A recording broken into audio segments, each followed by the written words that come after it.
Alright, what's going on, guys? Trev back again, here to bring you another video. This one's going to be doing my weekly review for the second episode of The Walking Dead Season 7, which is episode 2. It's called The Well.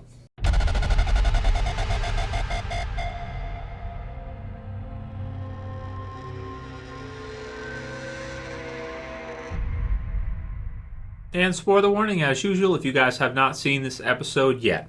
So, finally, we get to see Ezekiel in the Walking Dead TV series. It's really cool to see the kingdom. It's really cool to see Ezekiel. It's been a long time. We've been waiting for it. My favorite part of the episode has to be kind of right before the intro when Morgan tells Carol that Ezekiel has a tiger. I thought that was really clever because that was kind of one of the promo kind of taglines for The Walking Dead and the covers for the issues when they were released originally in the comic book series version, is that yes, it's King Ezekiel, and Ezekiel has a tiger. And it's pretty fun. It's pretty funny. In terms of Shiva, I thought she looked pretty good in the TV series version. Some of the parts, maybe the close-ups with the CG was a little bit, I don't know. But for the most part, it was pretty cool. It worked. And I also like to see Shiva kind of show up at the end with Ezekiel. I thought it was pretty impressive with the, you got to try one of these type of things. So, yeah, I mean, overall for the episode, it went a lot like how I expected it to go based on the premiere, knowing this was the follow-up after the premiere. After seeing, that episode 1, this one, we kind of needed a bit of a slower episode, and because that's the end of sort of one storyline, that's the end of the introduction of Negan with the ta-ta at the end, and then this is the start of a kind of another section of The Walking Dead, another part of The Walking Dead, which is us kind of learning about just how big the Saviors really are and how their reach extends so far. One of the things that we have been wondering is whether or not the kingdom even knew about the Saviors at all, and just like they did in the Walking Dead comic book series version. In the comic book series version, you have Jesus, who introduces Rick and the people of Alexandria, the survivors, to Ezekiel. So Jesus introduces him. In the TV series version, we see Morgan and Carol running into the survivors from the kingdom, getting to know them, and now they're kind of seemingly sort of almost joining the kingdom. You have Morgan, who is teaching Ben his skills with the bow. You have Carol, who is in a pretty bad state, or at least was, and Ezekiel sees it, I guess, as an opportunity to help somebody who really could use the help, but also I think he sees her potential because he realizes what she's doing, and he takes a liking to her because he is all about the theatrics, and that is something they have in common, is that they can put on a mask, so to speak, and play two roles. You have Ezekiel, who was an actor, and explains his backstory to Carol as well as to the audience, and lets us know about kind of his life prior, being a zookeeper, being kind of somebody who liked the theater, and being an actor, and playing a few different kings, Martin Luther King, and so it's fun. I like the theme of the kingdom. You can hear kind of this sort of kind of medieval, like kind of classic type of theme music that's playing throughout the background as we're seeing the kingdom and we're getting to know everybody. And it definitely suited it well, and it definitely felt right in place for what you would expect the kingdom to kind of feel like and look like in the live action version if you've read the comics. It certainly does feel different in terms of Walking Dead. I mean, it feels more something like Game of Thrones.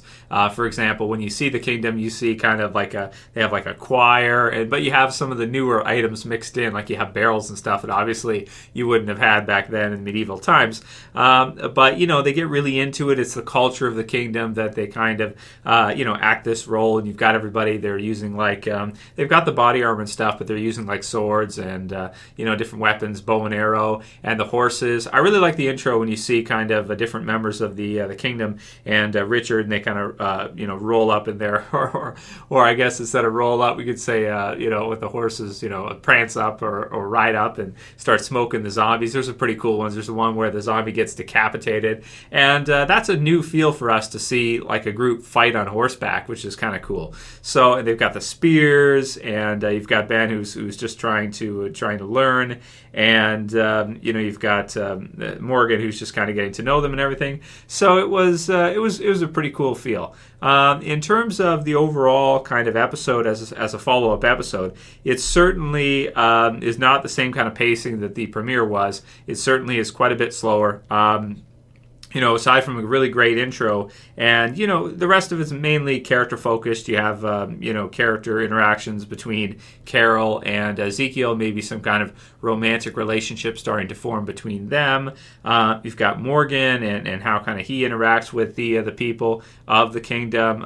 You've got the pigs, which are kind of fun, how they have them eat the dead and give them over. Like Richard, he's like trying to poison them, so to speak. It seems like he's letting the pigs get full bellies full of zombie guts and eat the zombies right up, which I thought was actually kind of interesting too. And then he hands them over to the saviors. Oh yeah, eat up, it's all good, right? Maybe trying to poison them or just doing whatever, giving them over. So most exciting parts of the episode. I did like the end, especially with Carol, because it's been a while since we've kind of seen Carol, with her not being in the premiere, of course, and her being in a bad state at the end of season 6. We get a bit of a time passing here. She heals up for the most part. And, of course, Morgan and Carol have no idea what's happened with Rick and the other part of the group, of course, at Alexandria. So it'll be interesting to see how long they actually stay at the kingdom until they let them know that, hey, actually, we're a part of this other group. And, when they trust Ezekiel, and they let him know that they're not just two people off on their own.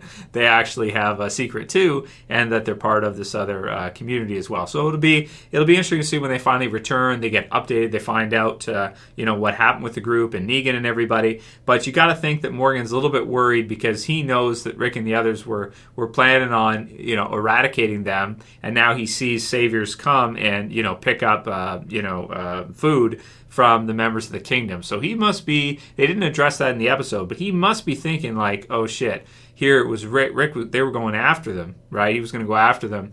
And now, there's even more of them coming here. It must make him worried to think that if Rick wanted to kill them all, now, obviously, he failed at that. So out of the new characters from the kingdom, I do like Richard quite a bit. I think he's kind of a badass and somebody that I think will be interesting to watch and see what happens between him and the Saviors. Because when he gets in the fight with the one Savior, I thought that was pretty exciting. Ezekiel, probably my favorite overall from the kingdom, of course, was Shiva. I mean, he's got a tiger. It's pretty hard not for him not to be your favorite. We've got Jerry, who's kind of funny. I like him. He's kind of like just this bigger, jolly guy who's really happy and everything like that. It was fun. Never BS a BSer. That's a funny Jerry, leave us. And I like the way Ezekiel, he gets all into it. He even talks like it and everything's so funny. And all right, so we've got the Ben kid, and that's pretty much it for our standout members of the kingdom.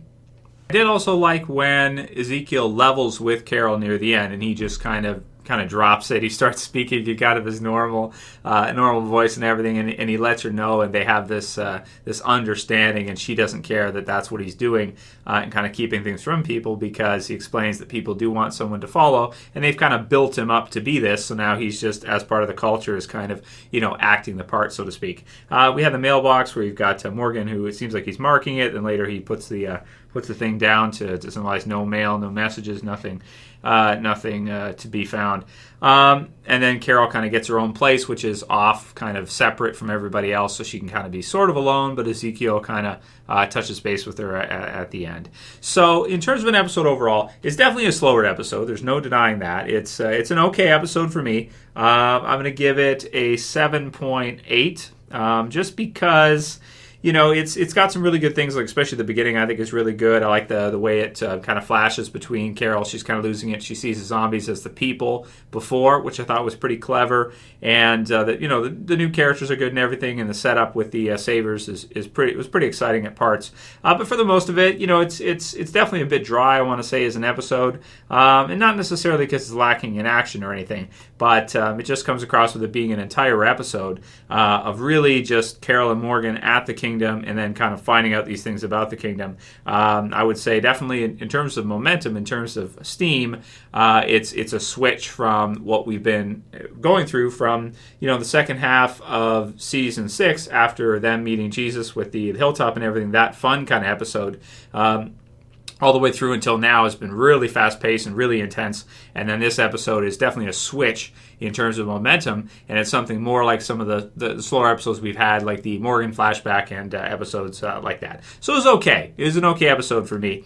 You guys can write your comments below and let me know what you thought about the episode. Did you love it? Did you think it was okay? That kind of thing. That's kind of where I'm at with it. Is I thought it was good. It was okay to good. That kind of range. We can expect episodes like this. And to be honest, probably the most exciting thing was the promo for next week's episode. And I saw Negan and I saw Daryl. Oh, yes, here we go. Tiger's cool and everything, but you gotta have some Negan, man. It's we don't want to lose that much steam. I mean, come on. Let me know what you guys thought about the episode. Write your comments below, and if you liked this review, please don't forget to thumb it the hell up below. You can also share if you got a Facebook and you want to share through. You can do that at the bottom left, and if you want to subscribe, you can subscribe at the bottom left as well. Pretty okay episode, nothing amazing, and I'll be back soon for the predictions for episode 3 with you guys. We'll do that video and lots of Q&As this week. Send me your questions. This is it for this one, guys. See you again soon. As always, it's Trev, and I'm saying peace. Later, guys. See you soon. You can share, you can favorite, you can subscribe. Hell, you're all going to be doing that.